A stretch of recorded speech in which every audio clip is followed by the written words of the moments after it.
রাজধানীর কুলির বিশ্ব রোড থেকে নারায়ণগঞ্জের রূপগঞ্জের শীতলক্ষার ওপর কাঞ্চন ব্রিজ পর্যন্ত ৩০০ ফুট সড়কে ৩৬ জুলাই এক্সপ্রেসওয়ের ১২ কিলোমিটারে প্রায়ই ঘটছে দুর্ঘটনা। এই কারণের হিসেবে বলা হচ্ছে ট্রাফিক ও হাইওয়ে পুলিশের সদস্য কম হওয়া, সিগন্যালের বাতির এলোমেলো নির্দেশনা, পথচারী পারাপারে পর্যাপ্ত ফুট ওভার ব্রিজ না থাকা।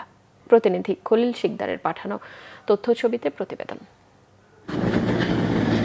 ক্রমেই অনিরাপদ হয়ে উঠছে পূর্বাঞ্চলের ৩০০ ফুট সড়কের ৩৬ জুলাই এক্সপ্রেসওয়ে। বেপরোয়া গতির যানবাহন নিয়ন্ত্রণে হিমশিম খাচ্ছে আইন শৃঙ্খলা বাহিনী। নেই পর্যাপ্ত ফুটওভার ব্রিজ, জেব্রা ক্রসিং ও ট্রাফিক ব্যবস্থাপনা।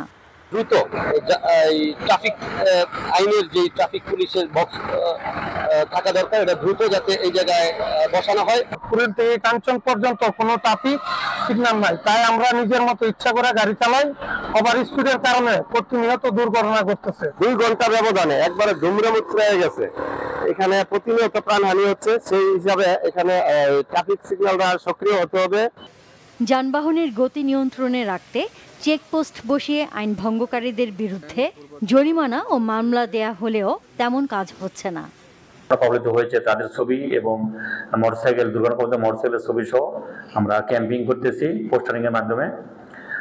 পাশাপাশি আর এখানে যে সিগন্যালের যে একটা সিস্টেম রয়েছে, বিশেষ করে গোলচক্রগুলোতে সিস্টেম কার্যক্রম সিস্টেমগুলো এখনো চালু হয় নাই। এটা চালু হলে পরে সেক্ষেত্রে ট্রাফিকিংটা আরো ভালো হবে, সেক্ষেত্রে এটা কমে আসবে, দুর্ঘটনার প্রবণতা কমে আসবে।